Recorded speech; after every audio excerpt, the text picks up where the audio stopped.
station. It's time to wake up. DJ Envy, Angela Yee, and Charlamagne the God. The Breakfast Club, bitches.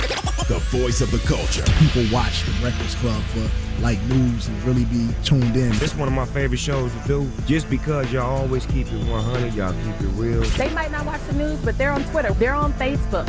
They're listening to The Breakfast Club. Get your ass up. Good morning, USA. Yo. Good morning, Angela. Hey, fam. Happy Friday. It's Friday.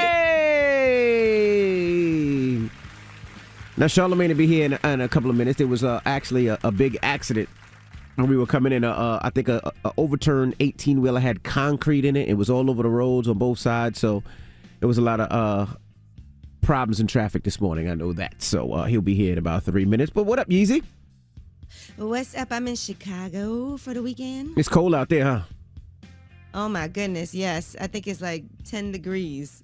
And I was trying to go outside and go to this restaurant I always go to when I'm out here. It's really literally like a block away, but I got all turned around. I was outside. I felt like my hands were about to fall off. Did you make it to the restaurant? Out. I did. I went the opposite direction by accident. Oh, I was boy. all turned. It took me like 10 minutes to walk, where should have took me 1 minute. Oh, boy. All right. Well, last night I watched Space Jam, the new version, LeBron James version, with the kids. My kids have been dying to watch it. So, like I said, my wife has been doing work on, we have another property, and she's been doing work on that property. So she hasn't been home the last couple of days. It's been daddy daycare. So they wanted to watch this, so we all got into bed and we watched Space Jam, LeBron James. Wasn't as good as the first one, but the kids loved it. That's all that mattered. So Hasn't that been out for a while? It has. It has, okay. Yeah. And they've been wanting to watch it for a while. That and what's the movie with Anthony Ramos? I told you I enjoyed. In the Heights? In the Heights, yes. My daughter, who's in acting classes, she wants to be an actress. I told her about it, and she's been dying to watch it. It just has a lot of language. I don't know that's suitable for an 8-year-old, but we're going to watch it together. We're going to do that tonight. So today's going to be going to watch that one. That's a random you say that. I just saw Anthony Ramos last weekend. Really? Yeah, he was at the Nets game, and then he was at Grill, this restaurant we go to all the time in Brooklyn. Mm-hmm. Okay, all right. Well, let's get the show cracking. We got a guest today, comedian Ryan Davis. You might have seen him on Curb Your Enthusiasm or Insecure. He's performing at Caroline's, which is a comedy club here in New York City this weekend, so we're going to be kicking it with him in a little bit. And then we got front page. Funny. Yeah, very funny. And we got front page news coming up. What are we talking about? We'll be talking about Mitch Mcconnell, what he had to say about African Americans as opposed to Americans, because apparently he doesn't realize that black people are also Americans. He didn't know that? He was confused? No. He did. Okay. Nope. All right. Well, we'll get into that next. Keep it locked. It's the Breakfast Club. Good morning. Morning, everybody. It's DJ Envy, Angela Yee, Charlamagne the God. We are the Breakfast Club. Let's get in some front page news. Now, NFL. That's right. Playoffs are here. Who cares? Tomorrow, 4:30. Who cares? Hater. Bengals take on the Titans. Packers take on the 49ers. That's the team that the Cowboys lost to. And on Sunday, the Rams take on the Buccaneers, and the Chiefs take on the Bills. That's right. The Cowboys lost to the 49ers. The Giants lost to the Cowboys 2 times this year. So what does that make them? Makes us all home watching somebody else's team. Well, I hope your couch is comfortable. Okay. All right. What else we got, Yeezy? Well, just be safe out there this weekend. More than 20 million people from Texas to the Carolinas are under winter weather alerts as a mix of snow and ice on the way. So a lot of people in the Carolinas decided to do virtual learning today and canceled activities because of the anticipation of the ice and snowstorms. And for Texas, wind chill and winter storm warnings are in effect through this afternoon. Well, the meteorologists got it right somewhere because they said that it was supposed to be a bad winter storm here yesterday in the New Jersey, New York area. That didn't happen. That wasn't too bad. It was like 2 inches, 3 inches of snow, but it's just cold outside. Nobody wants 2-3 inches on a weekend. You want more than that, don't you? All right, but you know what I would say? What sucks for the kids out there is there's no more snow days. What do you mean? Yo, you're stupid. Virtual learning. It's all virtual learning now because now, they canceled school the other day for my son, and they was like, yeah, but you still got to go virtually. Get online. Which sucks. All right. But sometimes they have to make up those days at the end of the year. I'd rather just get online. And let's talk about Senate Minority Leader Mitch McConnell. A lot of people are upset because of these comments of his that went viral after party members blocked voting rights and also blocked changes to the filibuster rule. He was speaking after Republican senators once again discussed these voting rights legislation on Capitol Hill on Wednesday evening, and here's what he said. What's your message for voters of color who are concerned that without the John L. Lewis Voting Rights Act, they're not going to be able to vote in the midterm? Well, the concern is misplaced because if you look at the statistics, African American voters are voting in just as high a percentage as Americans. A recent survey, 94% of Americans thought it was easy to vote. This is not a problem. So we're not Americans? Nope. I think he forgot to say white Americans. That's what it felt like. Because we are African Americans in America. Mm-hmm. I just thought it was strange yesterday that they had more smoke, for Mitch McConnell instead of having smoke for. I really don't understand how Joe Manchin and Kristen Sinema always duck the online smoke. It's mind-boggling to me that they always duck the online smoke. Those are the two Democrats that are holding up progress, that are blocking Biden's agenda, and they're supposed to be on Team Democrat. But for whatever reason, they always duck the online smoke. It's mind-boggling to me. Well, there's also a bipartisan Senate group right now. They're meeting over the weekend, and they've been meeting since January 5th, according to reports. They're trying to go ahead and do a modest package of election overhauls. And so what they're trying to make sure is that election officials are protected and not threatened, and they're not harassed. And they also want to talk about how elections are certified, also what the role of the vice president is in the electoral counting process, and how would you deal with an objection to a slate of electors. So there's different things they're talking about. Democrats want to make sure that the larger voting bill does pass still. I'm realizing. So even. Mm-hmm. Wait, what do you say? What you mean the larger voting bill, the John Lewis Voting Rights Act? Yes. How's that going to happen though? If they just already shot it down? Well, they want to make sure that they still are working on it and trying to figure out how to make sure that passes. They don't want to give up on it.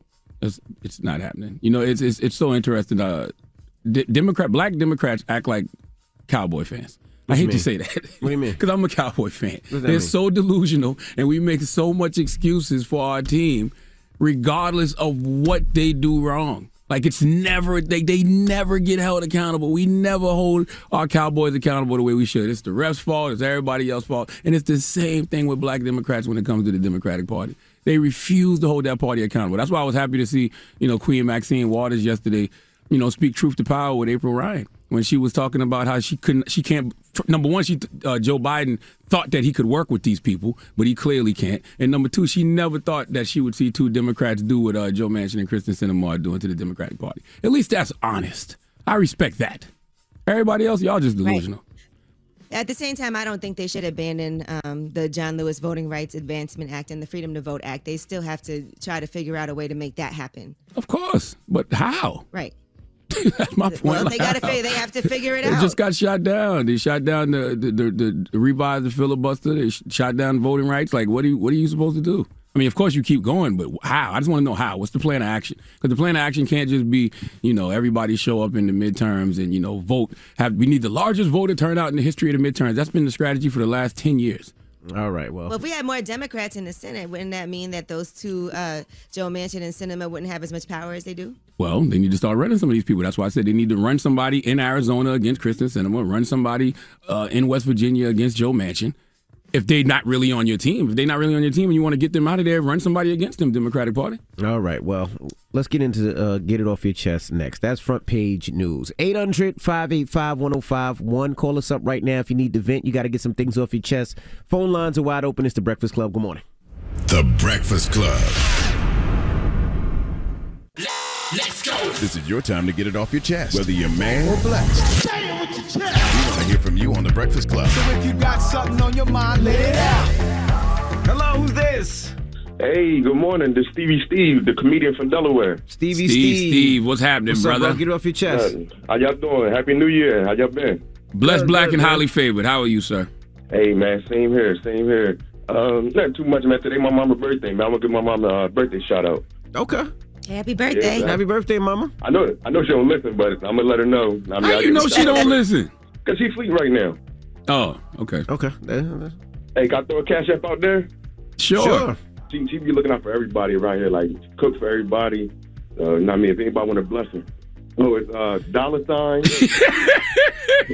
I'm sitting there thinking, like, I ain't never tasted her food. Why should I give her something? Hey, come to Delaware. She'll cook for you. Okay. $ONEIDAMULLEN. All right. Happy birthday, Mom. Happy birthday, Mama. All right, brother. Thank you. Send her some All right, blessings. y'all take it easy. All righty. Hello, who's this? This is Hannah. Hey, Hannah, get it off your chest.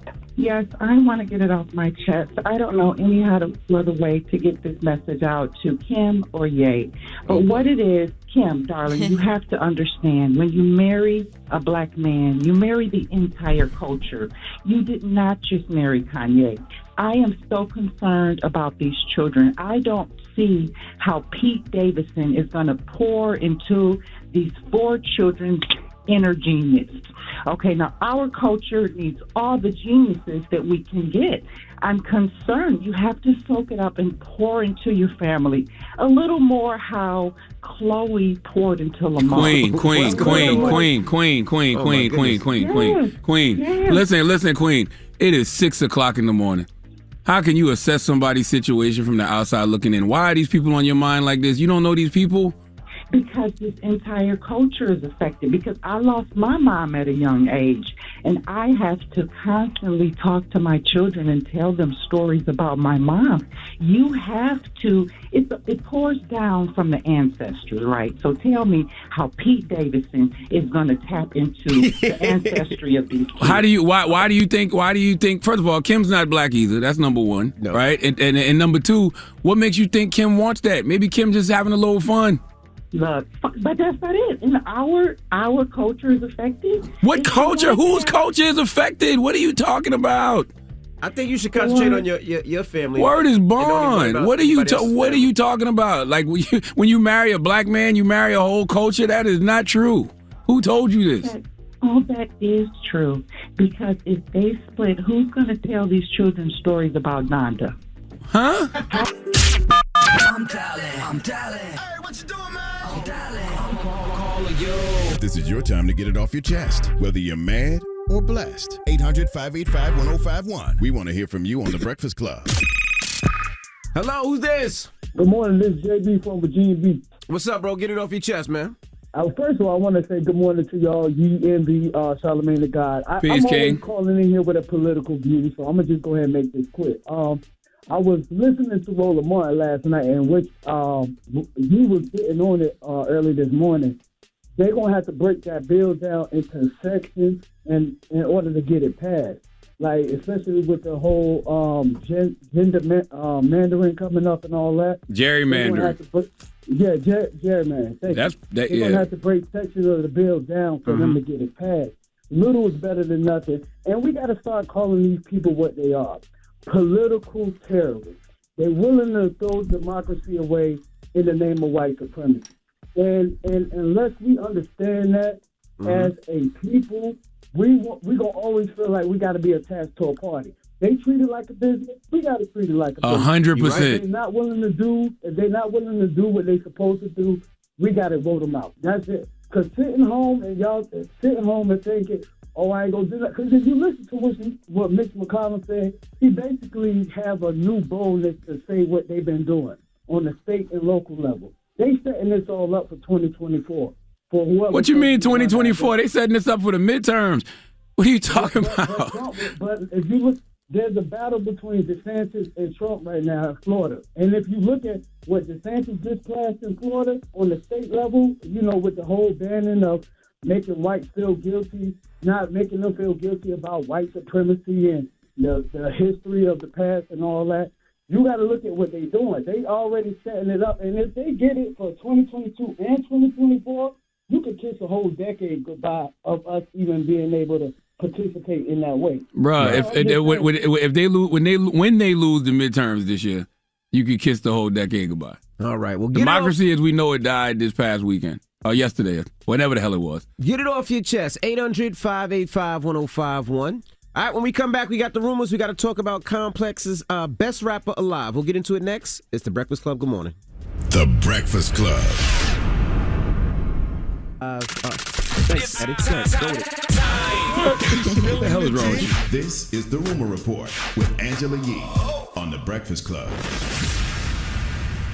They hit Envy with the wrap it up. Definitely So with the wrap it Complex up. has named Tyler, the Creator, the best living rapper of 2021. Now, according to Complex, they said Tyler, the Creator, didn't become the best rapper alive overnight. He's not on the annual list because of a debut album that immediately took over the charts, a viral craze, or a modern sound. Instead, Tyler played the long game, and after a decade of groundwork, he became the best rapper of the year on his own terms. They said the Call Me If You Get Lost is a lot of things. It's a project from the Gangsta Grill series narrated by DJ Drama. It's a playground for some of rap's most unique voices, Lil Wayne, Lil Uzi Vert, NBA Youngboy, and others, to experience themselves in exciting ways. It's a soundtrack to traveling adventures, and most importantly, and it's an excuse for Tyler to rap and show his reach as an MC. Yeah, I mean, it's an opinion. It's Complex's opinion. I'm not mad at it. Tyler gets busy. Yeah, Tyler gets busy. So I'm not mad at it. And that album was dope. So it's a debate. These things are, they spark discussion, right? Mm-hmm. Yeah, they said he delivered the most focused and technically impressive album of his career thus far. All right, now shares of Netflix has tanked 20%, and that's because of weak subscriber outlook. So they missed their own expectations. They were supposed to add a certain amount of subscribers. They didn't make those expectations, and they have a lot of competition as well. That's right. They're trying to offset their slower growth with higher subscription prices. We told you guys already that they raised their prices. And canceling a subscription is difficult. Like I looked at my bill the other day, and I looked at all the subscriptions I have, and I've been trying to cancel them for a couple days now. Me too. I'm definitely narrowing down a lot of these streaming services because I really HBO don't Plus, watch a lot of TV. Disney Plus, Hulu, YouTube, Netflix. Only one I know for sure I'm keeping is Disney Plus. NFL. I got a mad subscriptions. And I've been trying to cancel them. It's difficult. It is. Well, they did confirm that Squid Game Season 2 is on the way, by the way. See, I'm keeping Netflix, though, because Netflix has been around. Netflix is like a staple, yes, and I'm definitely keeping Disney Plus because they have a lot of programming that I watch. Other than that, I watch ESPN and CNN and MSNBC and Fox News all day. Yeah, my wife watches, what's that thing on Hulu that all the women watch? Handmaid's Tale? Yeah, Handmaid's Tale. Yeah, my wife watches that. Oh, yeah. So that's the only reason why we keep a Hulu. I always watch that on the plane. Binge watch it. Well, I watched the Wu-Tang show on Hulu. Showtime has released a trailer for We Need to Talk About Cosby documentary series that's coming from W. Kamau Bell. And it is all about Cosby and the sexual assault allegations surrounding him. It's a 4-part documentary series. It was set to premiere at Sundance Film Festival later this month. And here is that trailer. On that set, I saw black writers, black directors. Did you remember what his job was on the show? He was a pediatrician. He was an OBGYN. Oh, that's right. He delivered babies. Oh, my God. You could have been a dentist for crying out loud. Bill Cosby has been leaving breadcrumbs. He was talking about how to drug women. Beautiful women. They were lined up outside of his dressing room. What did you think was going on? He looked at me and he said, "Fooled him again." We never knew Cosby. So that is going to start airing January 30th on Showtime. There'll be interviews with his accusers, as well as comedians who looked up to him. I literally was about to say I do watch Showtime because Showtime makes the best documentaries, and then you played that. I didn't know that was a Showtime documentary. But you don't pay for Showtime, no? It's on your cable thing, right? Yes. Right. But you pay for Showtime and your cable is premium. Yes. You have to pay for that. Yes. All right. Now, Adele is really sorry about having to cancel she was supposed to be doing this residency in Vegas. It was supposed to start January 21st and run until April with shows every Friday and Saturday. But at the last minute, she's had to cancel. Here's what she said. I'm so sorry, but my show ain't ready. We've tried absolutely everything that we can to put it together in time. Half my crew, half my team are down with COVID. They still are. And it's been impossible to finish the show. I can't give you what I have right now. I'm so upset and I'm really embarrassed and I'm so sorry to everyone that's travelled again. We're on it. We're going to reschedule all of the dates. We're on it right now. And I'm going to finish my show and I'm going to get it to where it's supposed to be. All right. So we'll keep you updated on that. And that is your rumor report. All right. Thank you, Miss Yee. Now, front page news coming up. What are we talking about? Let's talk about Vice President Kamala Harris. She was on the Today Show, And her and Savannah Guthrie were going head-to-head, talking about a lot of different things, including Russian aggression against the Ukraine, and we'll tell you what happened. All right, we'll get into that next. It's the Breakfast Club. Good morning. Good morning, everybody. It's DJ Envy, Angela Yee, Charlamagne the Guy. We are the Breakfast Club. Let's get in some front page news. Now, NFL football. Wow, humbug. Titans take on the Bengals tomorrow, 4:30. 49 is the team that beat the Cowboys. They take on the Packers tomorrow. The Cowboys, the team that beat the Giants twice in the regular season. The Giants, the team that didn't even make the playoffs. Stop talking about playoff business, all right? Rams, Buccaneers Sunday, Bills, Chiefs on Sunday. If your team did not make the playoffs, you cannot slander the Dallas Cowboys. We slander the Dallas Cowboys. Okay, we practiced one extra week than everybody else did. That's what I did. Okay, we practiced one extra week than a lot of teams. Okay, especially the Giants. Well, what else we got, Easy? All right, Vice President Kamala Harris was on the Today Show, and she was discussing the tensions surrounding the situation in Ukraine. President Biden made some comments earlier this week that a minor incursion by Russia into Ukraine would prompt a lesser response than a full-scale invasion. The Ukrainian president pushed back, saying there are no minor incursions in small nations. Now, if Russia does invade Ukraine, it will have major implications on the oil industry. It would drive up oil and gas prices. So here is what Vice President Kamala Harris had to say about dealing with Putin and Russia in case they do move on Ukraine. Is there any amount of land that Russia could take that the president would turn a blind eye to, not issue those, quote, severe sanctions he's been threatening for that massive full-scale invasion? Our interpretation of any country, in this case Russia and Vladimir Putin, denying or violating the sovereignty and territorial integrity of Ukraine will be interpreted as aggressive action, and it will be met with a cost, a severe cost, period. America is a confusing country, man. What you mean? It really is. Because it always just feels like this country is fighting harder for other countries than we do for ourselves. Russia hacked our elections, all right, flooded the country with disinformation, and America didn't do nothing. But they want smoke and want to talk tough if they invade Ukraine or threaten to invade Ukraine. All right, well, here's more of what Kamala Harris had to say about Putin. And this part went viral because people felt like Savannah Guthrie was being rude to her and interrupting her while she was speaking. Part of the posture that we have taken is grounded in the respect and the value we place in sovereignty and territorial integrity. And I'm so sorry to interrupt, but it is less than clear, because 30 minutes after the news conference, the White House press secretary had to actually clarify the president's remarks. Savannah, I'm being clear with you right now. Yes, okay. And so if you're interested, I'll continue to be clear, which is that we have had direct conversations through various levels of diplomacy with Putin, with Russia, and most importantly, with our allies and partners. So the press secretary did have to clear up what Biden said, because, you know, it sounded like, you know, when he says a minor incursion sounds like, well, you can invade them a little bit, but not too much. Like that, I didn't understand that rhetoric either. But I also don't understand how Russia can hack our elections, flood the country with disinformation. And I didn't hear none of that tough talk about that. Like, that's when the tough talk should have happened, right? Right. And some people said it was just being a journalist, trying to make sure that she doesn't stick to those PR-friendly answers and trying to get into some real questions. Of course. You always got to ask politicians something twice. Always ask them the same question twice. Because once they get that scripted answer out the way, now they got to deal with the truth. All right, now Peloton says they may consider cutting jobs and resetting production.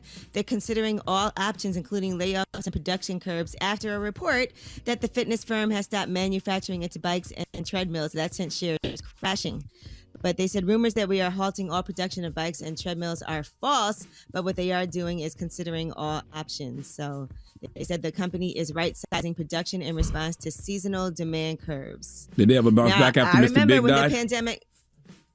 it didn't help. But then they did a commercial, you know, and so I guess that helped their shares. But during the pandemic, when it first started, it was almost impossible to get a Peloton bike. Yeah, I'm about to buy one. And their one. shares actually... For the crib. Their shares sank nearly 24% yesterday. They said Really? it's their worst day in more than 2 months, yeah. Everybody that uses it seems like they love it, though. You don't ride like you used to. It's like a Peloton community. Nah, I haven't had that much time. I got a newborn and all that, but I'm gonna get back on it. Okay. You gonna ride with me? No. You sound disappointed, Charlamagne. You don't ride like you. Nah, just say, and we don't stick to nothing sometimes. He got all these hobbies. It's cold out right now. and it's freezing. That's why I said I want to get a Peloton so I could ride in the crib. Okay. All right. Well, Order that all them is biker shorts for your nothing. All that gel for nothing. Front page news. Nah, I'm still gonna ride. Yeah, you had a padded biker shorts. Yeah, I still got them. I'm gonna ride. I'm gonna get back on the horse. Okay. All right. You guys, what is a catalytic converter? We got a group text message. Somebody saw the catalytic converter. That's what Doc Brown and Marty McFly used to travel to the future in the past. That was in the DeLorean, right? I don't know. Yeah, that was in the DeLorean. I was confused. All right. Well. All right, that is your front page yes. news. And when we come back, Ryan Davis will be joining us. He's performing at Caroline's this weekend. You might have seen him on Insecure or Curb Your Enthusiasm, and we're going to kick it with him next, so don't move. It's The Breakfast Club. Good morning. The Breakfast Club. Envy, Angela Yee, and Charlamagne the God. Morning, everybody. It's DJ Envy, Angela Yee, Charlamagne the God. We are The Breakfast Club. I just wanted Charlamagne to see his mask. That's all. Oh, yeah. That's all. He just wanted you to see his mask, Charlamagne. Congratulations, Ryan. Congratulations. I'm not a hater. Congratulations. He's wearing a 49ers Congratulations. mask. Congratulations. You'll be home with us after this weekend. Oh, man. I don't know, man. You sound like a hater. We beat Green Bay a lot. That sound like hate. I We don't got know. Ryan Davis in the building. Now he's a diehard Cowboys fan. Yeah, man. So how did it feel when your 49ers beat the Cowboys? And I'm sure you heard him talking all this ish. Why is it about beating us? Why can't it be how did it feel when your team won? Because they beat someone to win. I've never liked y'all. You know what it is. It's like, what do you mean? It's always a little extra. People love to hate the Cowboys. It's y'all's fault, man. Yeah. It's y'all's fault. Because every year is y'all's year. That's right. Next year I'm gonna be sitting right here saying we going to the Super Bowl. It's ridiculous. How's man. it going, Ryan Davis? Oh, it's been going good, man. Now you're in town right now because you're performing at Caroline's over the weekend. Yeah, man. Tell the people who is Ryan Davis. Who is Ryan Davis? Ryan Davis is probably the best comic of this generation, man. He talk about himself in third person. Yeah. I mean, he asked it that way, so nah, man. Mostly, man, comedy enthusiast, man. I've always wanted to do this, man. I still kind of can't believe this is my life, to be honest with you. Social media, I use social media to kind of catapult my comedy career. And I'm not a big fan of social media, but, it was a necessary tool. One of my favorite things to do is watch you ducking the smoke on the 5150 show. Oh, yeah. Corey don't give a Corey, yeah, this nigga. Corey don't care nothing about somebody's career, dog. I'm like, nigga, I'm still on the way up. Could you please not set me up to be canceled?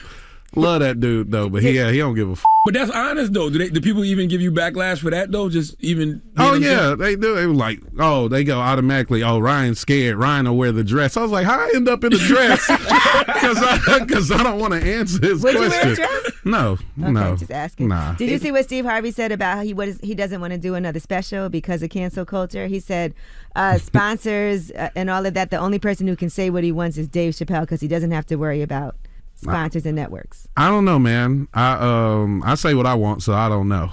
So my thing is, there's a way to say stuff. Mm-hmm. I think sometimes comics use that as and I'm not saying Steve Harvey is, but I feel like a lot of comics use that as an excuse not to do the work. Mm-hmm. Any joke you do, you just got to do it so well that the people that you're talking about laugh at it too. Mm-hmm.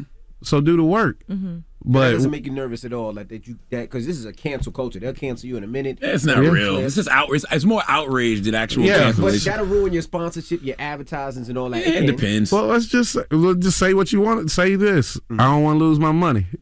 I don't want to play with my money like disclaimer. that. But it ain't because what would Steve Harvey have to say to get canceled? It's Steve Harvey. Right. He would have to say something ridiculous to get canceled. By the way, they canceled Steve for actions. They canceled Steve. We use the word cancel, but they were outraged when he met with Trump. Right. You know what I mean? So it's like it wasn't even something something they he tried, said. and now he a judge. It doesn't stop. That's you right. know what I mean? That's right. It doesn't stop. Cancel. Who has been canceled? Let's just keep it real. Who? Really nobody, but people, I guess when you go to prison, but even still that don't stop nothing. Even really. Still, R. Kelly getting his streams? Yeah. And there's people that support him. Yeah. no one. Bill Cosby was canceled for a minute. Yeah, but he's still rich. Yeah. Yeah. I mean, that only helped. That only hurt like Elvin. When they canceled him. Elvin on the power now. Yeah, but that's what I'm saying. But that's the only person I saw get hurt from canceling Bill Cosby. Now, did you see T.I. doing stand-up? No, I ain't seen that. Play it for him. Play it for him. You got to play it for him. We don't know if it's really stand-up. I think T.I. was just doing T.I. on stage. Killer Mike did a set at my show in Atlanta. Yes, he did. How was it? He was actually funny. Nah, Mike is funny, man. Really? Yeah. You can tell he was nervous, though. He was wrapping the mic cord around his arm, terrified. I got but to he's hit funny. my brothers today and see what the hell going on. Why are Mike and T.I. doing stand-up? So what's going on, man? Mike, I think it was on Mike's bucket list. Mm-hmm. You know what I mean? And he got up and did. He was actually pretty funny, man. I couldn't believe it. He had a set and everything. Yeah, so nah. this was pre-planned. This wasn't. Like I told him, he was like, man, I'm thinking about going up there. I was like, don't say that to me because I'll put you up. And he went up, but he made sure I stayed on stage with him the whole time, just in case everything went left. But nah, it was good. It is an amazing craft, though. But one thing you realize when you up there, when it's just you one on versus the crowd, like just you versus the crowd, that's just for the lead up to the professionals. Yeah, nah, man. Yeah. People see. I'm gonna tell you who's actually a decent stand-up that actually does do it. Tank. I heard that. Okay, yeah, I've heard that too. Yeah, he's pretty funny. He's pretty funny. Yeah. Wow. I would have never believed that. But it's something you have to work at because I don't think anybody could get on stage and just hop up there and just be funny. No, I don't think so. Because there's a lot of technical things. Yeah. I did this show on Facebook called Mastery of Comedy where I had some comics teaching up-and-coming comics, just some techniques. Yeah. Because there's things that physically you have to do on stage also. It's not just what you say, but it's also your delivery. It's also where the mic is. And like you said, fiddling with the chord. Yeah, timing. Yeah, and you got to be brave, man. So what was one of your worst shows? Evie always want to do that. Negative. We always want to focus on the their worst. worst show. See how negative people are. He said what's your best show. Why not his I'm going best? to the positive show after, but I want to go to the worst show. Nah, I remember. See man. how he remembers. Traumatized still. Man, my crush was in the front row. I was, and I'm telling you, it was one of them days where I was cocky. I knew it. That's why I invited everybody out. It's this spot in North Carolina. Shout out to Tito Kuntz. It's called the Omega House. Okay. It's the fraternity house. They've been running comedy there for over 20 years, like the last Friday of every month, right? And then I went to do the show. And when I tell you I was bombing, and what made it even worse is that it was 5 people on the show, and everybody was getting standing O's. And so it wasn't the audience. I had nobody to blame but me, and I could see the girl in the front row this. I was like, oh yeah, I lost her. So you ain't get the hit or nothing. Man, nothing. I was like, I hope she forget me. What was so bad though? Yeah, what went wrong? Like you said, there's a lot of things that go into comedy, man. And if you come on the stage arrogant, people read that on you. Yeah. And with me, my particular brand of comedy, man, it's way more mainstream. So if I'm in front of niggas, then niggas is humble yourself, nigga. You coming before us, you got something to prove to us. We ain't got nothing to prove to you. And I did. I kind of was pretty arrogant that day, man, and they humbled me. So basically, when she saw you on Insecure, she was like, I remember him. Oh, yeah. I did get the DM, though, after Insecure. Glad you kept pushing. Hey, I'm proud of you. I know. And what was your best show? Now, positive. What was the best show? You remember there you go. The best show you did. Sold out, crazy. It was one of those moments you might even tear it a little bit. Oh, man. I have a lot of those, man. I have a lot of those because I love this. One of my memorable shows is I did New Year's with Gary Owen, and it was 6,000 people, man. And it was the first time I had done an audience that big, and I killed pretty hard, man. And Gary and his ex-wife came back to this room to give me my props, and he was repeating jokes that I said on stage or whatever. And these are people that I never even thought I'd meet. So.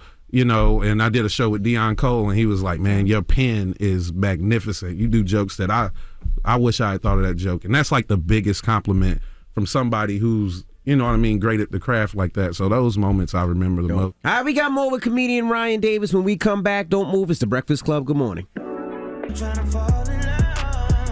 Morning, everybody. It's DJ Envy, Angela Yee, Charlamagne the Guy. We are the Breakfast Club. We're still kicking in with comedian Ryan Davis. You probably seen him on Curb Your Enthusiasm or Insecure. How did you get into comedy? What was your start? What was it that made you say, you know what, I'm funny to try this? I never thought I was.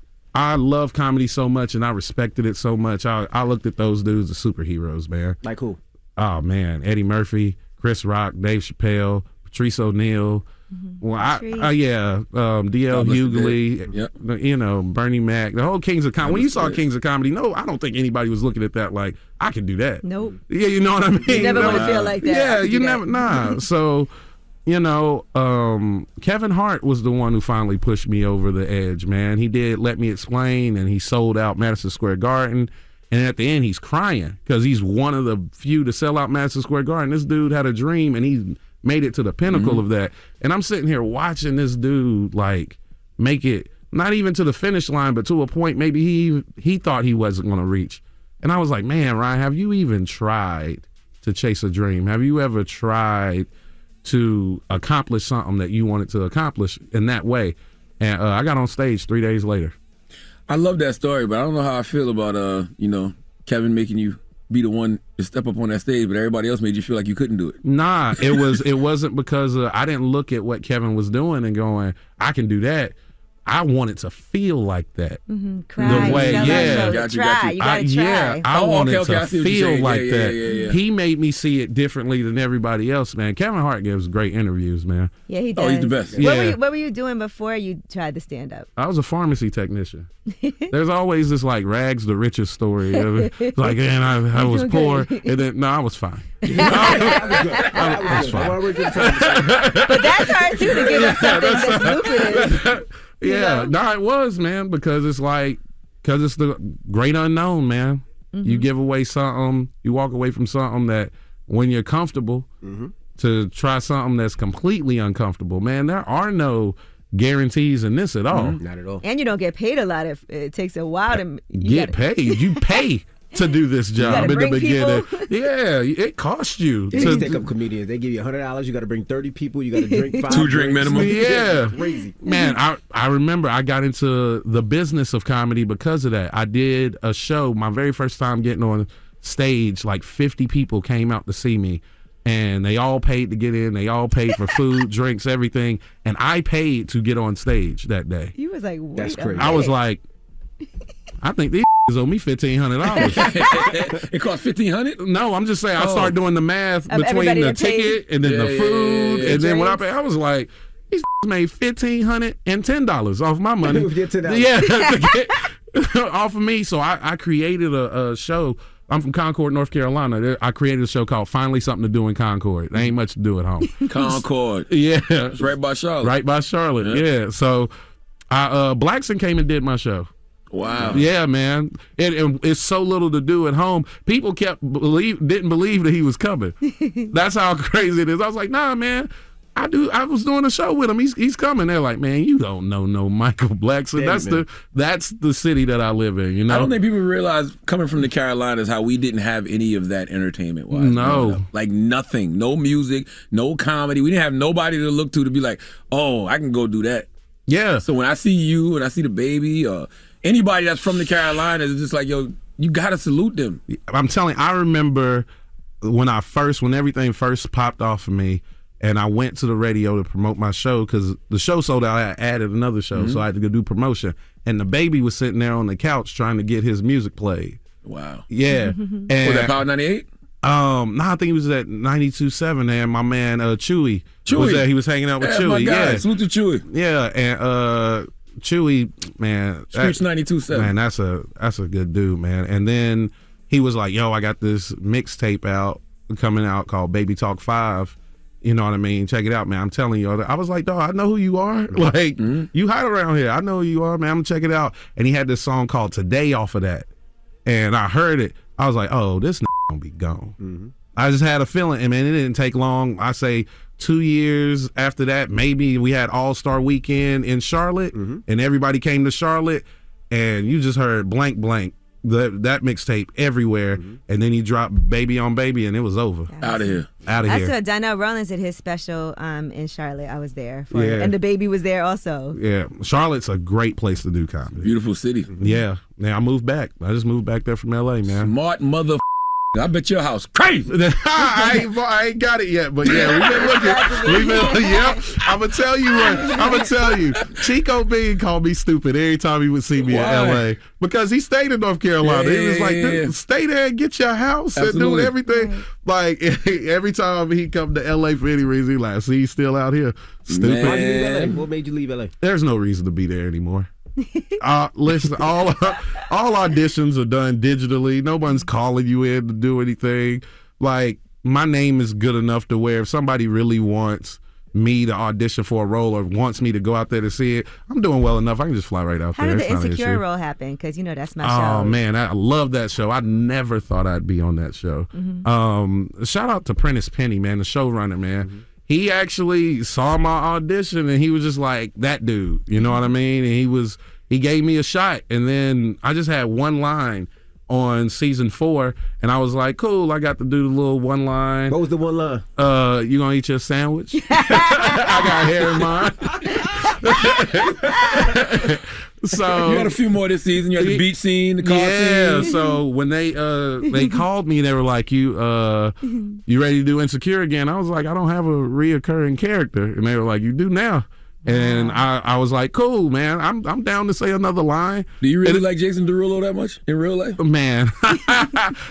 Probably. I always like when getting ready for that role. I was like, man, I wonder what would a Jason Derulo fanatic really be like. So I tried to.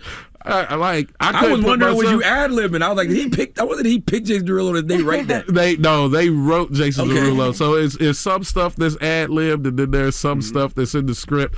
And it's just up to the actor to bring it to life. And I didn't realize how fun acting can be. You know what I mean? And Issa Rae, man, she creates an environment to where, you know, you could really, really have fun and when doing something like that.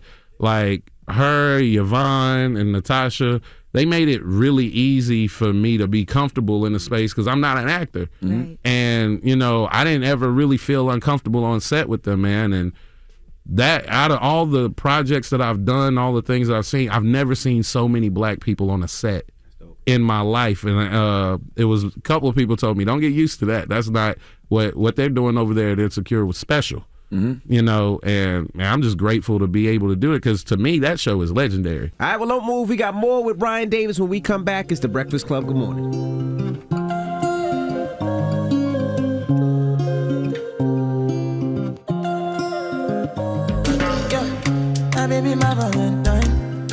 Morning, everybody. It's DJ Envy, Angela Yee, Charlamagne the Guy. We are The Breakfast Club. We're still kicking in with comedian Ryan Davis. You've probably seen him on Curb Your Enthusiasm or Insecure. Now, there was also a rumor that you died. Oh, yeah, man. They stay killing me Where off. that rumor came from? What was it, Young Shelton? The show Young Sheldon? It was another Ryan Davis. Yeah. So a dude, Ryan Davis died. So, fat white dude died. Yeah. He died, and nobody did their research. They just Googled Ryan Davis, and I guess I'm the first one to pop up. I found out at my show. Somebody was like, "No, I just came to make sure you was really still here." So the internet, you had died. Hey, black people are so funny, man. 'Cause we know our people. Yeah. Like yesterday, it was what's the brother that died? The Vogue editor. Oh, Andre Leon Talley? I told Duval, I said, man, Andre Leon Talley died. He texted me back the next month, talking about, man, I thought you talking about Leon from the 5 Heartbeats. Oh, my God. He took one name. One name. That's crazy, man. It wasn't even the first name. No. How do you incorporate being a father into your set? I'm just honest about it, man. I have a son that's possibly on the spectrum. I talk about that in my set. I talk about what it is to be. Autism? Yeah. Okay. Maybe. What do you say? Like you said, you don't know yet for sure? 4. Because it's one of those things where the doctors is like 9. We like, they don't know what they're talking about. The doctors are telling you no, but you like, nah. Yeah, I ain't never met no like this. This is... What makes him like that? What makes him like that? Man, he don't talk, man. Man, come on, right? Does he talk a little bit? That nigga love me to death, but don't talk. You see the excitement when I walk in the door, but then he just... He says nothing at 4. Nah, he say nothing. Like, he started talking now, though. He does. He says something. I don't really understand it, but It take time. Some kids are all I believe you. He's probably gifted, man. He is gifted. Yeah, my son, he better be. Yeah. To be honest with you, I like people that talk less nowadays. Yeah. Now Mount Rushmore of comedy, right? This generation and of all time. Okay. This generation, are we talking all things comedy or just stand-up? All things comedy. All things comedy, that's a all tough one. time. Eddie Murphy, Adam Sandler. This is where it gets tough. I'm gonna go Dave. Dave Chappelle. I might have to take Dave out. I'm gonna take Dave out. Chris. Gotta have a god, Chris Rock on there. Chris and Dave gotta be on there. Bro. Yeah, like, you can only have one. So who's not? If not Dave, who? Oh, this is good, not right? Dave. He said Chris. You got to put Chris in the spot of Dave. Okay, so Eddie, Chris. one more. Who'd you say? Adam Sandler. Yeah, Adam Sandler. Why is Dave not making this list? You put Adam Sandler above Dave. Dave is one of, like, unarguably one of the greatest stand-ups of all time. Mm-hmm. So is Chris Rock. And I like Chris Rock's catalog better than Dave's. I agree with that. So we just talking stand-up. No, because if we just talking stand-up, then Dave's in there. But we talking all comedy. That's how Adam Sandler is in there. Look at Adam Sandler movie catalog. Right. What that Chappelle got dude has done. Chappelle Show. Yeah. The Chappelle Show is amazing. Chappelle Show plus the stand-up. Yeah, I'm just saying. the Chappelle Show is amazing. Wasn't In Living Color amazing? Was. I mean, look at what Jamie Foxx has done comedically. You know, Jamie Foxx show was a hit. This dude got movies. Yeah. Damon Wayans, all he's done in comedy. I mean, shoot, even Ice Cube. Ice Cube. Ice Cube ain't no comedian. It ain't what he done, but I said in comedy. But this is how funny the game is now. One of the biggest, most successful people in the comedy game, movie wise, is a rapper. Yeah.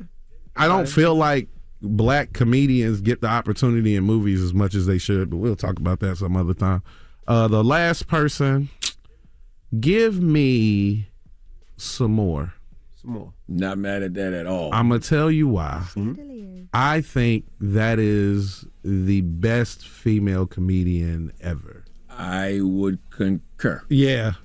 I love some more. Actually, you got to put some more up there, man. I feel like Jess Hilarious is her comedy daughter. Man, I love Jess, man. I want to see Jess win all the time, man. That's another one. But she's winning, but to the extent she's doing theaters, and I feel like nobody even is recognizing that. You know what I mean? They all gonna get their just due. Yeah. Jess, DC, Chico, Carlos is coming. Yeah. So comedy is male dominated, and it was really male dominated when Samore was doing it. She was headlining these tours, even with, D.L. Hughley and these other guys on the tour. That's insane. Hosted Def Jam, hosted Comic View. Man, she, you know what I mean? And I feel like Hollywood always fronted on Samore. Always fronted even on to her. this day, Samore should be on somebody's TV show doing Listen, something. don't let me get the TV show because she on there. As soon as I get have to it. beat me to it. She there, look, I get it. She on there. I love Samore. Yeah, man. Samore, that's Rushmore. I'd have put Dave over Adam, but I feel you. I'm not Man, mad it's at it. just Adam, that catalog is too. And then he's got, Saturday Night Live on top of that. I don't want to take away from what he's done, man, and the amount of friends he put on. He put his boys on. He's Rushmore. Dave can knock him out if Dave go out and do some other stuff. I mean, you look at guys like Eddie and Robin Williams.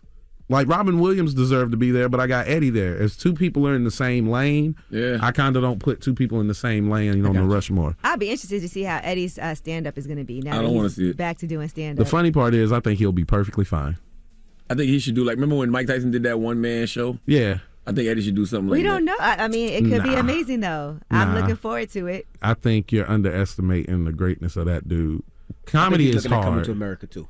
I think he's basing it off of Coming to America. Eddie didn't write that, so you blaming him for somebody else's work. Who should we blame? Who wrote it? I don't know. I know who wrote it, but I think I know too, but I don't want to say because I don't want to be wrong. Yeah, give me the new generation. Who's the new?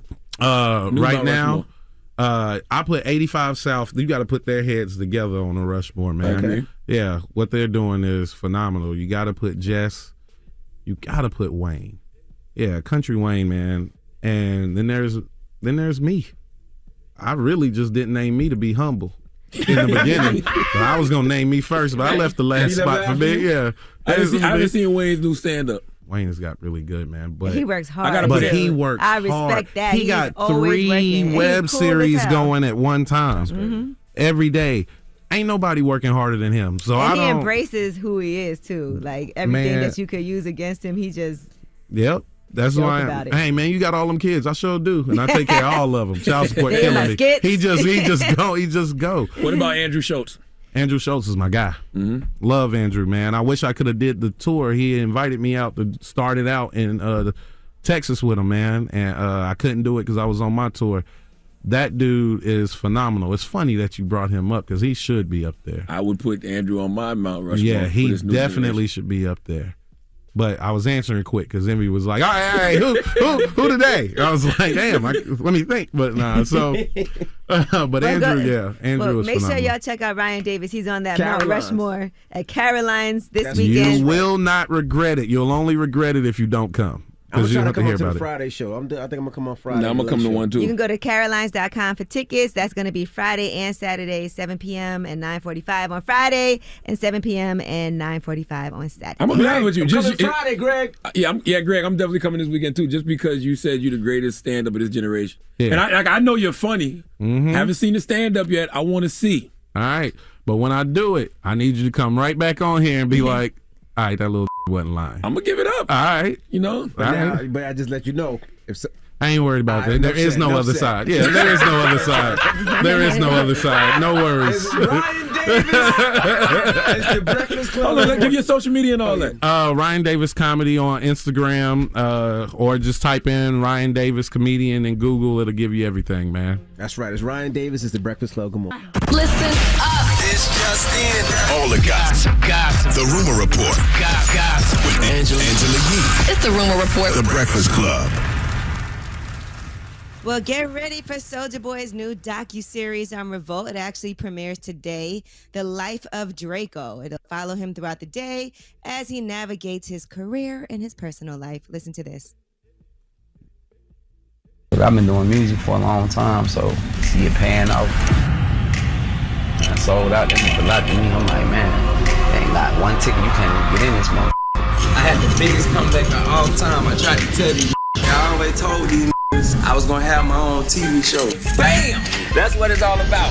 I'm the first rapper to bring Revolt to O-Block. Revolt TV, that's what you do on tour. You get a lot of money, a lot of bitches, make a lot of history. I know bro, don't look like a you pissing me off, nigga. Sold out shows, that's why I make the music for. Okay. Yeah, that's going to be 5 p.m. on Revolt today. So Drop on the clues bombs for Soulja Boy. What does Ivy got to do with it? Ivy is the executive producer. Drop on the clues bombs for Ivy Rivera. Big Ivy. Shout out to Ivy.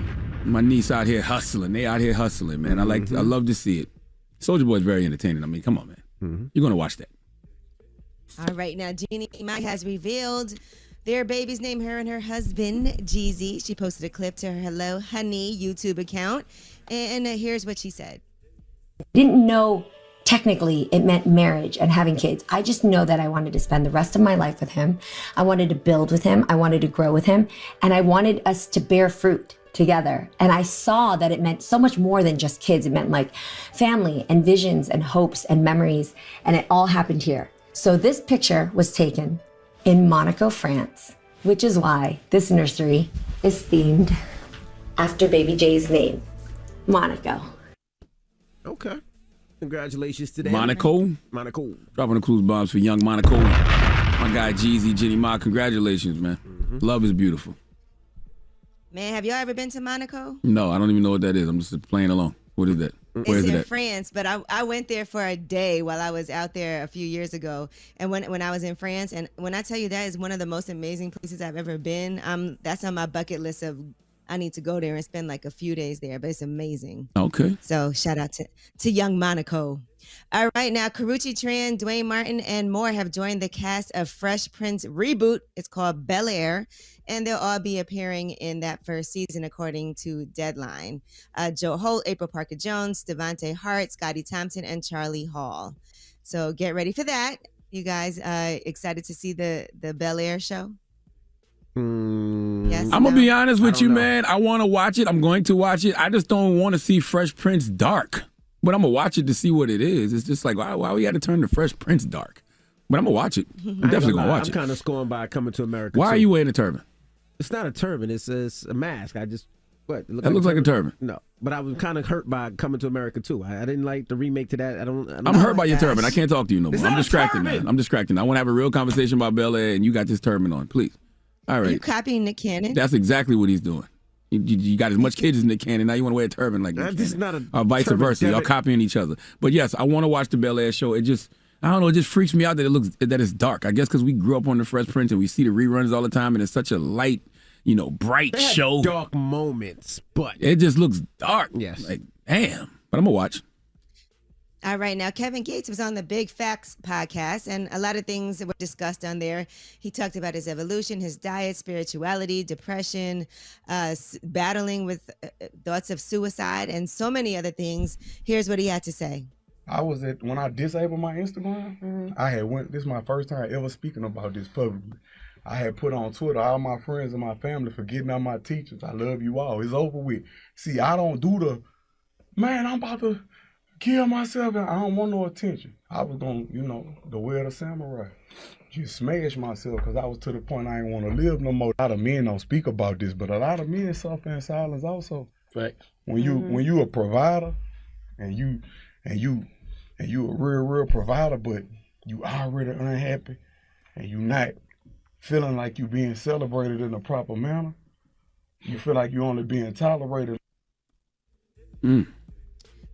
All right, he talks about when he turned the corner and how somebody approached him, and it actually really helped him because he was really thinking about ending it all. I'm walking out the gym, white boy walked up on me, kind of big. I see him in there like, he like, man, your music the only thing make this crazy world make sense.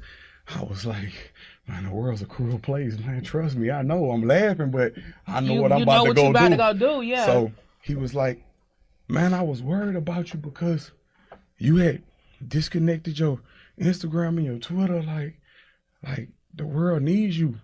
I say, listen, I swear to God, right now, I'm about to go push my shit out. He cried and he grabbed me. He say, if you do that, so many people gonna take their own life. Because you all we got. Salute to the Big Facts podcast. Dropping includes bombs for Greene, Jade, and Big Banks. I got to listen to that this weekend with Kevin Gates. You can catch the Big Facts podcast on the Black Effect iHeartRadio podcast network, by the way. But I'm telling you, man, that's why conversation is important and communication is important, because you never know what people are going through. And that's why they always say be kind to people that you meet randomly. Because what if Kevin Gates would have bumped into that dude and had a bad experience with that dude, and that dude would have made Kevin Gates, feel even less worthy. And I've been there. I've been down that dog hole, and it's hard to get out of it. But once you get out of it, and we have to talk about it more, because a lot of us go through things like that and don't know who to talk to. Absolutely. It's not a conversation you have at the barbershop or with your guys or with your girls. You don't have that conversation. So the fact that he's able to have that conversation is amazing. I was just talking, I have these conversations all the time, but I was just having this conversation yesterday, and it's amazing the things that we tell ourselves. What you mean? You know what I mean? Like the negative things that we tell ourselves. Like we talk about being kind to other people. Man, you got to be kind to yourself. When you wake up in the morning, what do you tell yourself? What do you tell yourself throughout the day? But that comes from, you feeling like you would be, your life and your family and the people around you will be better off with you not here. Yeah, you don't feel worthy. And you think about that in your mind. I just got to a place of worthiness 2 years ago. Well, 3 now, because December 2019. December 2019, I got to a place of worthy. You worthy to me. Give me a hug. You know what? I do want to hug, my G. I want to hug. I can't. Hug me, my brother. I love you, brother. I love you. I'm glad I'm in Chicago. That is your rumor report. I love you, and I value you, and I appreciate you. And I'm glad you didn't put that pelvic on me just now. We're making a lot of strides. I love you too, man. I'm glad your sweatpants was what? Never mind. We did it properly. We split. That's right. I keep telling y'all we got to do that to each other. You got to tell each other that you love people, you value them, you appreciate them, because you never know what people may be going through. Everybody out here be suffering from a lack of self-worth in some way, shape, or form. All right. Sorry you wasn't here for that huggy.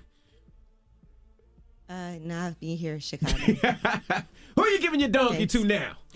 I need Mitch Mcconnell to come to the front of the congregation. I'd like to have a word with him. Plus, it's an opportunity just to have a teachable moment. That's all. All right, we'll get into that next. It's The Breakfast Club. Good morning. It's time to wake up. Yeah. It's the Breakfast Club. It's going down. Angela Yee here, and my friends at the General Insurance give you quality car insurance for less. Check out their affordable rates and flexible payment options by calling 800-GENERAL or visiting thegeneral.com.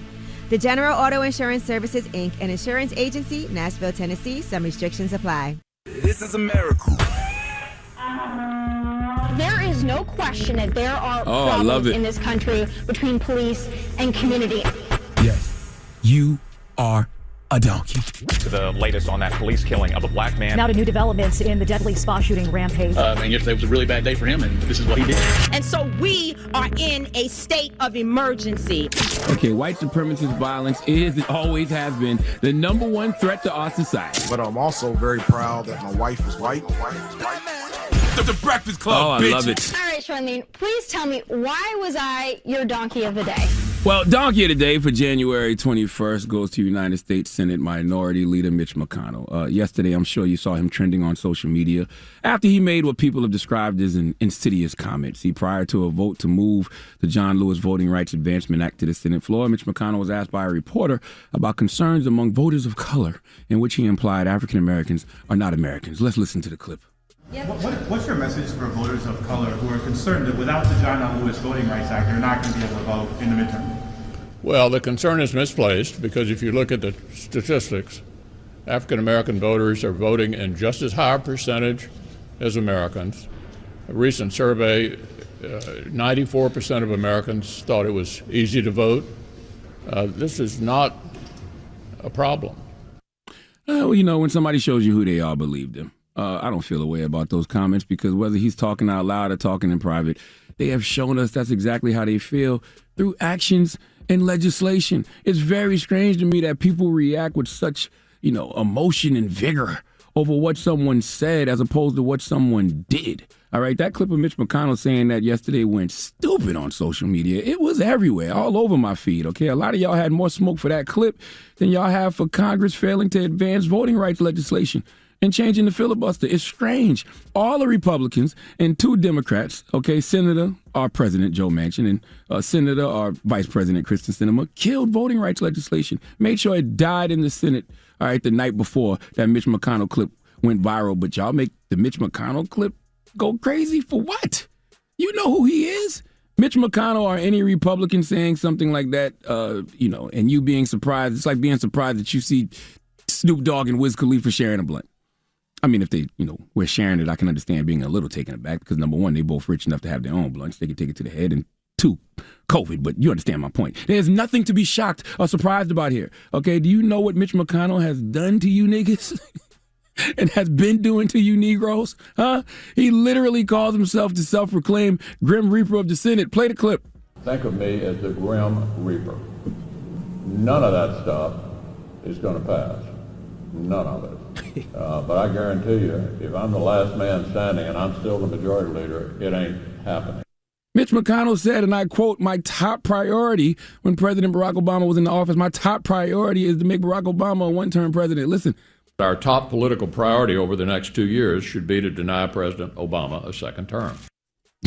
He also said, and I quote, 100% of his focus is blocking the Biden agenda. Listen.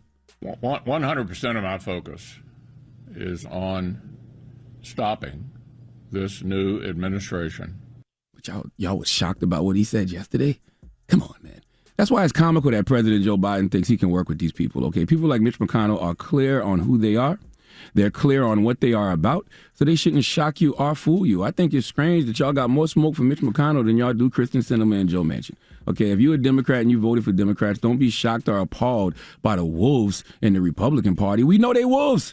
All right, that was just howling on Mitch McConnell's part. Some might say dog whistling. No, that was a big-ass wolf howling at the moon, reminding you how he feels about you, okay? America is a white country, and anyone who isn't white isn't other. Anyone who isn't white isn't a true American. That's how they see things, okay? White is the standard of this country. That's why they call it white supremacy, white superiority. Everyone else is inferior, okay? Less than. They said it in the Constitution with the 3/5 compromise. We acting like we don't know it's 2 Americas. We know this. Okay, we know the Black American experience isn't the same as the American experience, all right? That's why we keep fighting for equality. So what's there to be outraged about when he said that? All right, that's just confirmation, if anything, because we know how Republicans feel. So that part isn't even really the part Mitch is getting donkey of the day for. He's getting donkey of the day because what he said is just a lie. Okay, all this voter suppression directly impacts black people. People of color are disproportionately impacted by voter suppression. This is a statistical fact. Okay, across the country, 1 in 16 black Americans cannot vote due to disenfranchisement laws. Okay, counties with larger minority populations have fewer polling sites and poll workers per voter. All right, in 2018, Latinx and black Americans were twice as likely as whites to be unable to get off work while polls were open. 25% of voting age black Americans do not have a government-issued photo ID. We could talk about redistricting and gerrymandering, felony disenfranchisement. Hell, I didn't even think I could vote back in the day because I'm a felon. All right, and I can hear some of y'all, well, don't commit crimes and you won't lose your right to vote. Well, Mr. White Man, due to racial bias in the criminal justice system, felony disenfranchisement laws disproportionately affect black and brown people. It just is what it is. Okay, we often face harsher sentences than white people for the same offenses. And Mitch McConnell knows this. He knows that these laws are rooted in the Jim Crow era when legislators tried to block black Americans' newly won right to vote by enforcing poll taxes and literacy tests and a bunch of other fear factor challenges that were nearly impossible to complete. To this day, the states with the most extreme disenfranchisement laws also have long histories of suppressing the rights of black people. So Mitch McConnell just lied. Okay, that black voters are voting in just as high percentages of Americans, whatever that means, is a nothing burger with cheese. But once again, he's a wolf. Don't be shocked when a wolf shows you they a wolf. Worry about them foxes. That's what Democrats are. Okay, either y'all are as delusional about Democrats as I am about my Dallas Cowboys, or y'all simply don't believe foxes bite. Okay, it's two Democrats who kept voting rights legislation from advancing, just like they have kept everything else from advancing. Build Back Better, George Floyd Policing Act, okay? Vice President Harris not getting to be the tie-breaking vote on none of that because of Joe Manchin and Kristen Sinema, okay? Maxine Waters said this when she was on with April Ryan this week. Listen.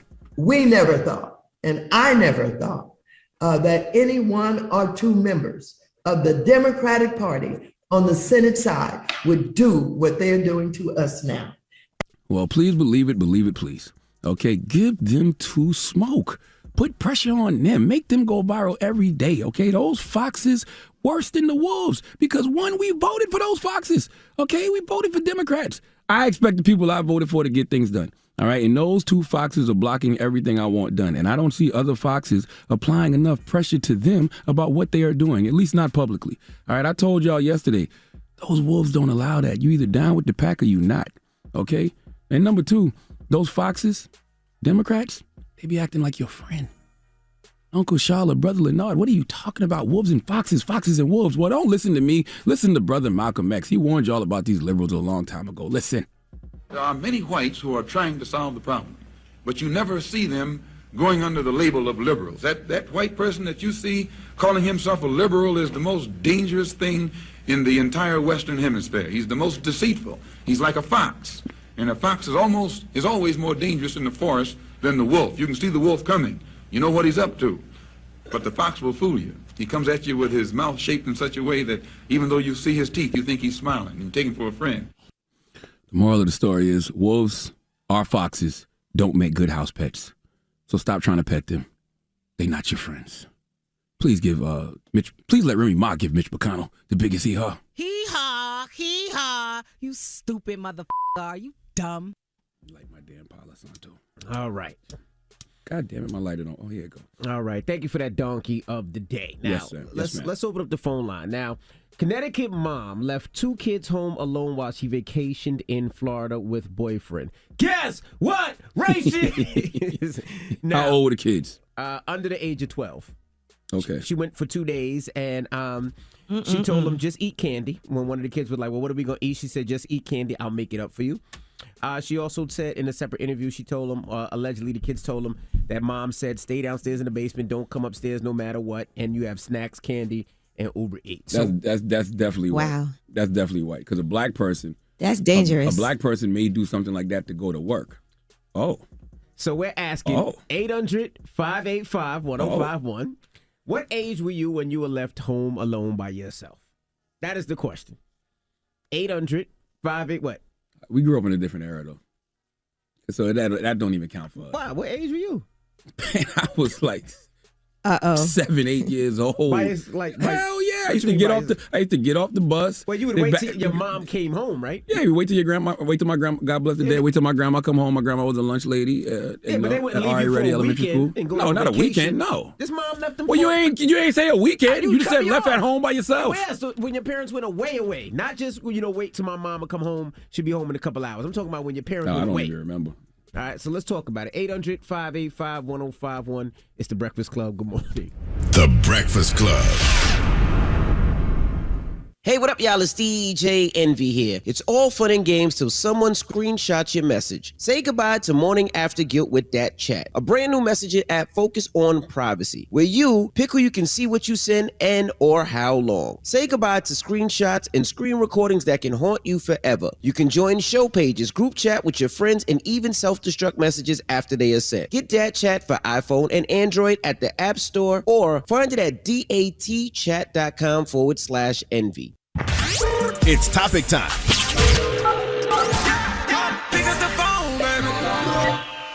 Call 800-585-1051 to join into the discussion with The Breakfast Club. Talk about it.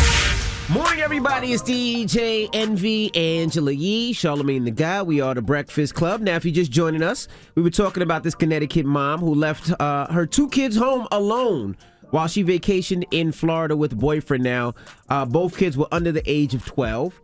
The kids survived off of candy, snacks, and Uber Eat deliveries. There was a text message from one of the kids and her mom, and it said, just eat candy, whatever's downstairs. There's so much downstairs, and I'll make it up to you when I get back. Lord have mercy. And then she said, delete all these text messages after. Obviously, the kids didn't delete those messages. So we're asking 800-585-1051. Guess what? No, I'm just joking.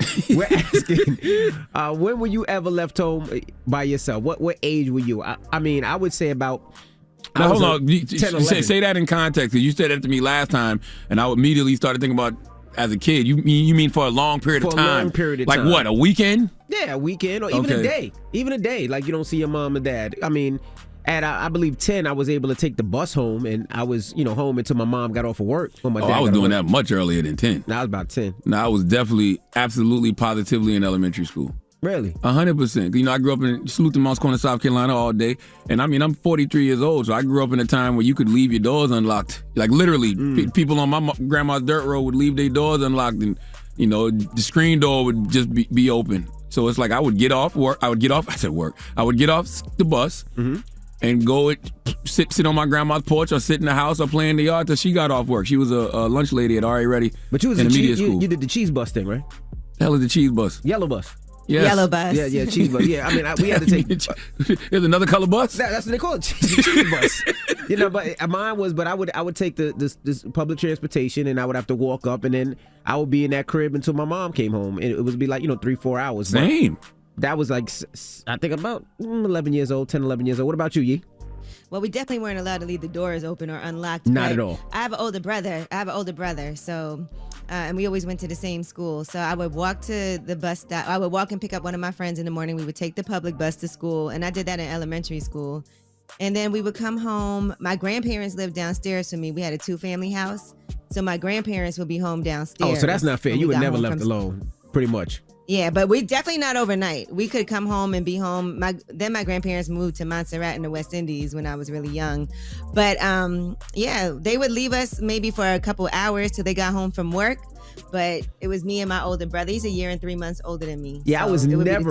But never overnight. I was never allowed to stay at the house without my parents there overnight. Never. I don't think my parents took vacation. No, my parents ain't never went nowhere. Yeah, if they did, I went with them. Like we would drive down to Orlando, I'd be with them. We drive to New Jersey to see my family, I'd be with them. I'm sitting there thinking about it. Nope. I've never stayed home as a kid for no weekend, not even a day. No, me neither. I would go stay with somebody, go stay with your grandma or something. That's never happened. Never with me. Like I'm the same. I would stay with my grandmother. If my parents went on vacation, we all went on vacation. That's crazy. All right, well let's go to the phone lines. Hello, who's this?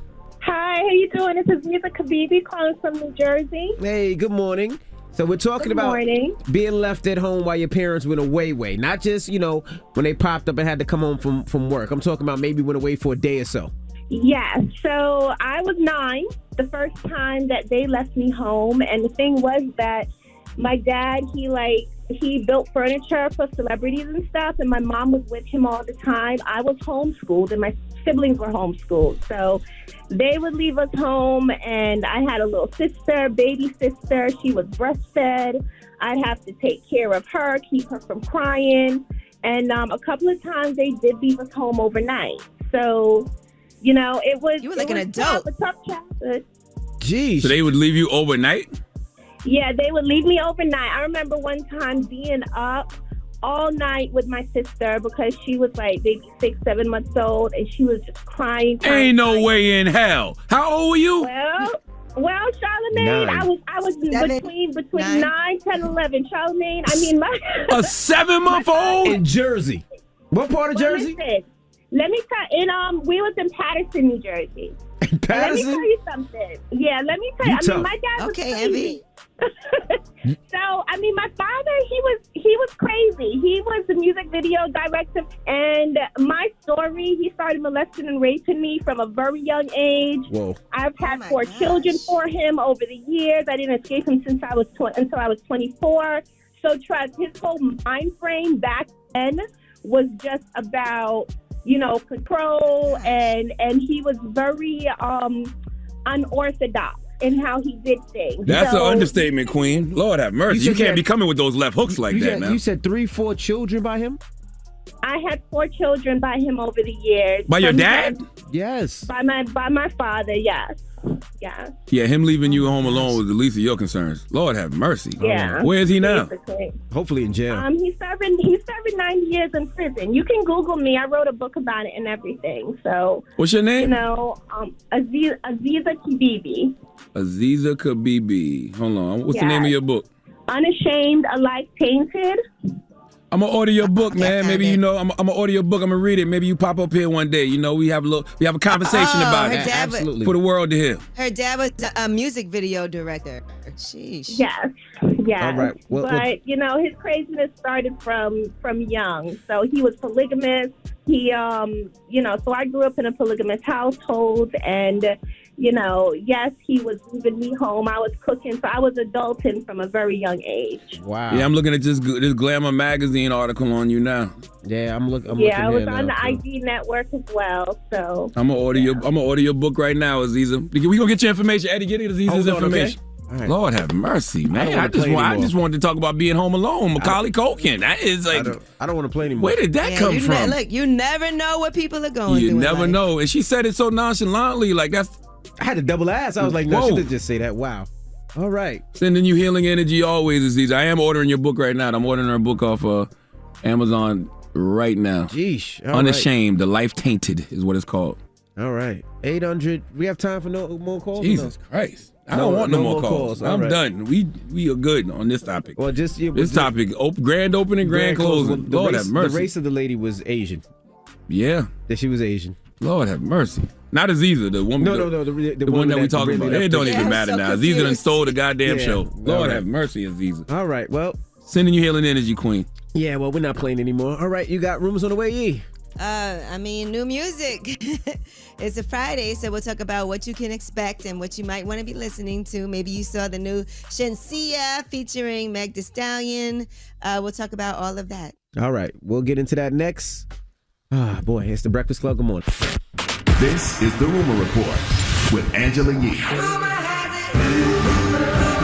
the Breakfast Club. So listen up. All right, NBA YoungBoy has his Colors mixtape out today. And here is one of the songs off of that. Bring it on. Inside the city, they know this murder shit I came in with ain't leave out with it. They know I'm bloody, got more bodies than they whole committee. Ever since the Tyler been a problem, they can't come get me. Okay, YoungBoy. Also, Paper Route Empire, Long Live Dolph. That mixtape we told you about is out today. And Young Dolph is actually featured on Love For Me. One of you caught me up in some lies and it pissed you off. I turn you around and sting you from the back like a bumblebee. I know you got love for me. Yeah. But would you spill some blood for me? Rest in peace, Dolph. Now, this was a big deal yesterday. Shenseea and Megan Thee Stallion with their song, and they have a video out. It's called Lick. That's dope. I'm a big fan of Shenseea and Meg Thee Stallion. Mm-hmm. Also out today, more singles. We got Young Blue featuring Neo, Walk Through the Fire. And I'll be you through. And I'll be making up for yesterday. Fixing everything that I let break. And I would walk through fire to hear you say. Young Blue be working. I'm not mad at that. And 2 Chainz featuring Moneybagg Yo and B King is called Pop Music. But get naked and her close friend. See her backside from the front end. Casamigo, put this in ocean. Get me sloppy. You might get a watch from wifey. Put you in a Benz or something. Take you out of that jalopy bag. Pop it. Pop it. Pop it. Stop with the clues right now. Moneybagg Yo. That's hard. That was a tough tune right there. I didn't even hear the whole record, but that little sample was hard. That's 2 Chainz joint. Shout out to 2 be popping Chainz. it later. Drop on the clues bombs with 2 Chainz, man. One of the most consistent artists in the game. All right, how long 2 Chainz been around for? A minute now, right? Long time. At least 12 years now, right? More? Maybe longer. Longer. Yeah, longer. I'm saying 2 Chainz, the artist 2 Chainz been around for about 12 years. All maybe right, longer though. When the True Religion mixtapes used to come out. 13 maybe. Diddy is working on his new album, Off the Grid. He talked about this back in July of 2021. He was on Instagram. There were some posts regarding his next studio album. The pictures showed the title, Off the Grid Volume 1. The release date was supposed to be September 24th. That date clearly has been passed. Diddy hasn't provided any information, but earlier this week, he was in the studio with Mixed by Ali, TDE engineer Mixed by Ali, and the two of them were in the studio. And then according to the caption by Mixed by Ali, he posted a historical moment having Diddy pull up to the legendary K&M Studios, now No Name Studios, not to mention this classic R&B album that I'm grateful to be a part of, #Off the Grid. I wonder what the vibe of that album going to be. Because I definitely heard one record. He's embracing his new love persona on the album. That's what he's saying, a more zen approach to life, embracing love and positivity. So it's probably going to be a love album. I was thinking definitely like the joint with Keisha Cole. Remember last night? That's what I was thinking. It's one record on there that's going to definitely bring you to tears. The one I heard. I was like, man, turn that off. It's great, but Lord have mercy.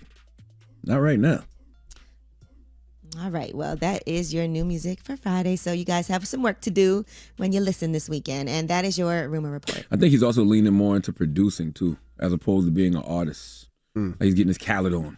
Okay. With this project. I could be wrong, but yeah, from what I heard and have been told, it's more of like him just getting his producer on. Yeah, so more of a compilation. Yes, he's using artists to speak for him. Okay. Mm-hmm. All right. Well, 800-585-1051. Let me know what you want to hear. We'll get your request on, and we'll get your joints on. All right. It's Friday, so we throw it back. So let me know what you want to hear. We ready to rock and roll? All right. It's the Breakfast Club. Come on. We'll play this joint, and then we get into it. The Breakfast Club. Your mornings will never be the same.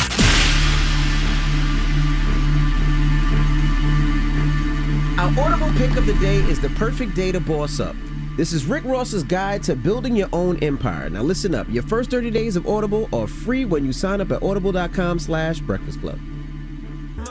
Morning, everybody. It's DJ Envy, Angela Yee, Charlamagne the God. We are the Breakfast Club. Good morning.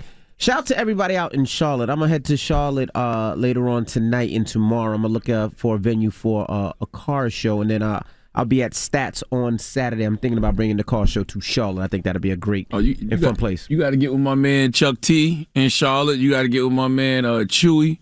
You know what I mean? Like they can definitely point you in the right direction. Salute to the 704, the whole Queen City. You got to get with Arnold Taylor.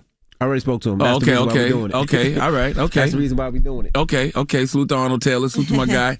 All right, let's make a show. All right, and then also we got a shout out. I think I went to Stats when I was there last time, if I'm not mistaken. They have amazing food, black-owned restaurant and club. Yes, okay, I did. Yeah, so shout out to everybody over at Stats. And shout out to Ryan Davis, comedian Ryan Davis, for joining us. Speaking of North Carolina, speaking of Charlotte. Yep. You know, Ryan is from Concord. Concord damn near in Charlotte, to be honest with you. Mm-hmm. But salute to my man Ryan Davis. You can check him out at Caroline's all weekend long. He's there tonight and tomorrow. I'm actually going to check him out this weekend because, when you up here saying that you the funniest, God damn it, I can't check him out this weekend. Lord have mercy. Yeah, I just thought about the same thing. I forgot I was in Charlotte. I wanted to go tonight. You guys aren't even going to be here. I had to change my flight because it was so cold. My daughter got a cheerleading competition all weekend. I literally forgot. I'm out here making plans like my life ain't already planned. Damn. But y'all check out Ryan Davis this weekend at Caroline. All right, well, I'm in Chicago this weekend. I'm actually visiting some Black-owned businesses here. I'm doing the Ciroc stands where we're going to these different businesses. So shout out to everybody at Last Lap Corner Store, Semicolon Bookstore and Gallery, Issues Barber and Beauty Salon, and Flea Club Chicago. All right. You know any of your daughter's cheers, man? I was watching this Instagram, and his father knew his daughter's whole routine, and he was doing it while she was doing it. You know any of your daughter's routine? That'd be sweet. This guy. All right, when we come back, positive note at the breakfast. Morning, everybody. It's DJ, Envy, Angela Yee, Charlamagne the Guy. We are the Breakfast Club. It's time to get up out of here. Charlamagne, you got a positive note? I do, man. I actually just posted this on my Instagram, and you know, it's just something I want everybody to understand. Sometimes we be judging people, and we judge people like life came with instructions, when the reality is we all just trying to figure some stuff out, man. You know, life is on-the-job training. And if you're doing it right, it's always something new to learn. So just be patient with yourself and be patient with others. Breakfast Club, bitches! Y'all finished or y'all done?